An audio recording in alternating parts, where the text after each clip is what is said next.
কার আকাশ?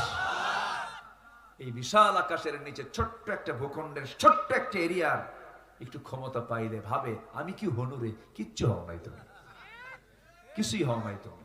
আমি কে? আমি ক্ষুদ্র, অতি ক্ষুদ্র, অতি নগণ্য, সবেগে নির্গত এক ফোঁটা পানি থেকে সৃষ্ট একটা মখলুক আমি। অহংকার আমার জন্য মানায় না। অহংকার করবা, মামু বাড়ি দিল্লি গিয়ে পড়বা। ঠিক কিনা? এটা অহংকার করা যাবে না।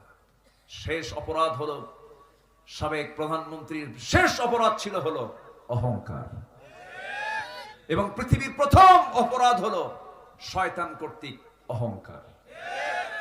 অহংকার করা যাবে, বিনয়ী হব আমরা। জোরে বলি ইনশাআল্লাহ। অহংকারের যোগ্যতা কার? আসতে বলবেন না কার? কত বড় বড় নেতা আজকে নাই। কেউ কে আছে সেই এই ভূখণ্ড শাসন করেছে মুঘল আমলের মুঘল সম্রাটরা। জহিরুদ্দিন বাবর, হুমায়ুন আকবর, জাহাঙ্গীর, কে তাদের কবরে যায় এখন?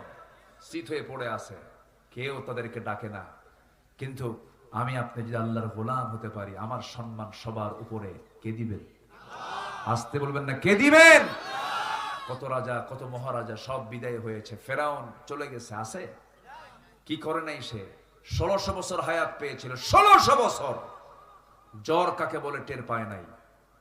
কিন্তু অহংকার আর জুলুম, হত্যা, সন্ত্রাস নির্ভর রাজনীতি এক মুহূর্তের মধ্যে পানিতে চুবায়া মেরেছেন, 14 গোষ্ঠী খতম করে দিয়েছেন। সে আল্লাহ আছেন না নাই? আসতে বলবেন না আছেন না নাই? অহংকার বান্দার জন্য মানায় না। আমরা ছোট্ট মাখলুক, আমরা কিচ্ছু না ভাই। এই আছে, এই নাই, এই তো চলে যাব। কেউ কি থাকবো আমরা?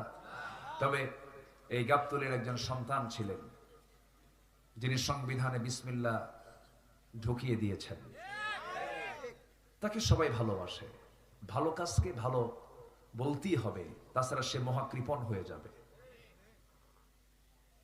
এই গাবতলীর একদম সিম্পল একটা মানুষ ছিলেন তিনি, কিন্তু ইতিহাসে তিনি অমর হয়ে আছেন। কেন জানেন?